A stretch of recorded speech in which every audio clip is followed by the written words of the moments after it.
Continuamos con argumentos. Gracias por estar en sintonía a través de las señales de Globovisión. Seguimos entrevistando al precandidato presidencial independiente en las elecciones primarias de la plataforma unitaria, Andrés Calica.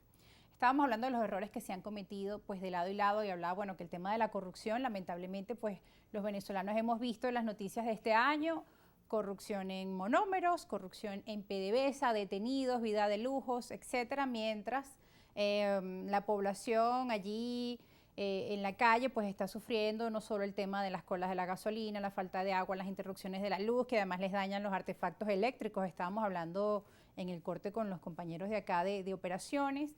Bueno, familias afectadas por distintas razones y que si se enferman y van a un hospital, la situación es muy precaria porque tienen que comprar absolutamente todo. O sea, hay una salud que prácticamente se privatizó. Entonces, ¿cómo responder a tantas demandas? El tema de la educación, usted lo mencionaba, son muchos los temas y ahí están nuestros adultos de la tercera edad que también han sido uno de los sectores más afectados porque, digamos, aquellas personas más jóvenes con esa capacidad de resiliencia han buscado la forma de reinventarse, de hacer emprendimientos y no quedarse, digamos, esperando ese salario mínimo. Pero ¿qué pasa con estas personas de la tercera edad que no pueden, por sus capacidades y a estas alturas de la vida, buscar reinventarse, ¿no? Es grave el problema y lamentablemente la gente siente que a veces los candidatos están hablando de la primaria, de la firma, pero no están hablando o como que no sintieran esa realidad que se vive día a día en las calles. ¿Qué les dice? Y bueno, aparte de esa realidad que tú has descrito tan dramáticamente, los 7,5 millones de venezolanos que se Que han además ido. se fueron, sí, las Nada familias más y nada separadas. menos, nada más y nada menos que casi el 30% de la población del país ha tenido que irse porque perdió toda esperanza y toda posibilidad en Venezuela. Pero bueno, lo cierto es que la situación es sumamente grave. Ya hablamos del tema de la pobreza, ya mencionaste el tema de la salud, mencionaste el tema de la educación y de la gente de la tercera edad.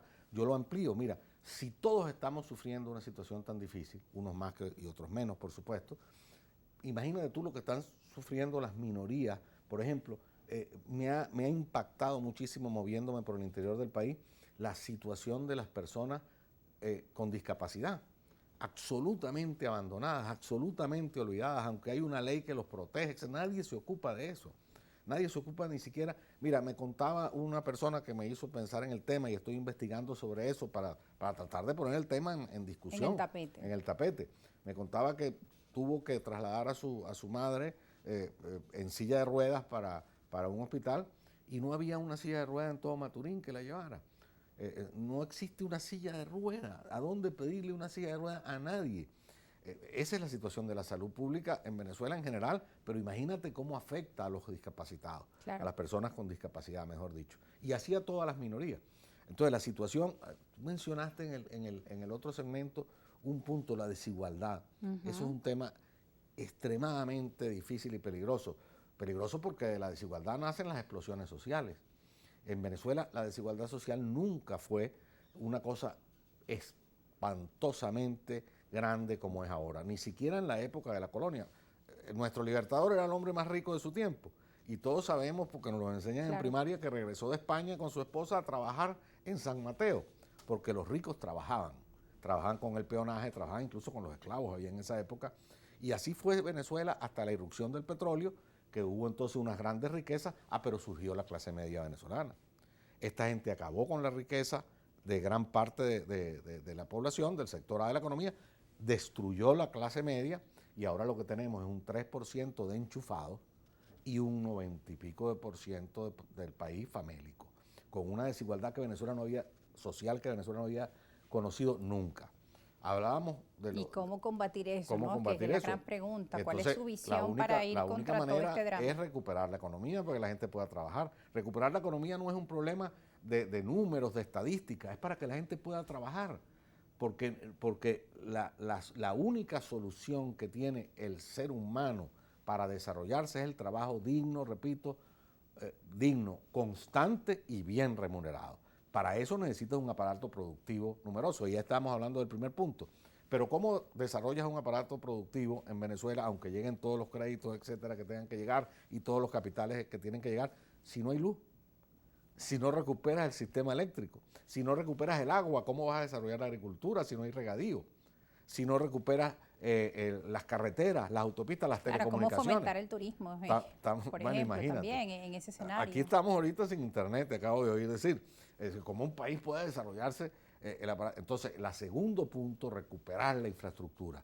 Para eso necesitamos el apoyo de la comunidad internacional, porque muy difícilmente vendrán capitales, por ejemplo, para recuperar el Guri y toda la generación de energía eléctrica, hidroeléctrica, que no es rentable. Bueno, se requiere de un grupo de especialistas, de profesionales. Especialistas, profesionales, gente y tanta de todas gente partes que del mundo. emigró y que, bueno, están representando el nombre de nuestro país muy bien, porque ojalá los regresen profesionales pronto, venezolanos son muy respetados en otros países, médicos, maestros, periodistas, ingenieros. ¿Cómo hacer para recuperarlos? Necesitamos que regresen, pero para que regresen tiene que haber democracia en Venezuela y tiene que haber libertad. El país tiene que tener un camino. Y condiciones, porque a veces muchas familias quieren que sus hijos regresen al país, pero también ven la realidad, ¿no? Claro, mientras esto hijo esté que así, está no en va a el regresar exterior nadie. y puede ganar un salario justo. Mientras esté la situación actual, lo que hace es aumentar la diáspora. O sea, no es que se ha parado la diáspora, se siguen yendo los venezolanos. Pero bueno, tienes que recuperar la infraestructura. Yo lancé mi candidatura públicamente en un acto público, en la plaza pública, precisamente en Ciudad Guayana, la semana pasada. ¿Por qué lo hice en Ciudad Guayana? Primero, porque quería dar un mensaje. Este no es un tema solo de Caracas. Este es un tema de todo el país, de la Venezuela profunda, que es la que más sufre. Y por eso quise irme al sur del país, a la entrada del arco minero del Orinoco, al mayor ecocidio que se está cometiendo en el planeta en este momento, pero además en la sede de las industrias básicas. La sede de unas industrias básicas que fueron la única oportunidad real que Venezuela ha tenido a lo largo de su historia para recuperar el rentismo petrolero. Estuve ahí en Ferrominera, presidí Ferrominera, fui director de SIDOR, director de Benalún, presidente del Instituto Venezolano de Siderurgia, etcétera. De manera que era muy simbólico para mí lanzar mi candidatura en Guayana. ¿Por qué? Porque además la recuperación de ese aparato productivo tendrá que empezar en Guayana. Porque te lo acabo de decir, sin luz no hay manera de recuperar el aparato productivo. Y Delca está en el suelo, lo que fue Delca, ahora es Corpoelec, en el suelo. Todo el sistema de transmisión en el suelo, etc.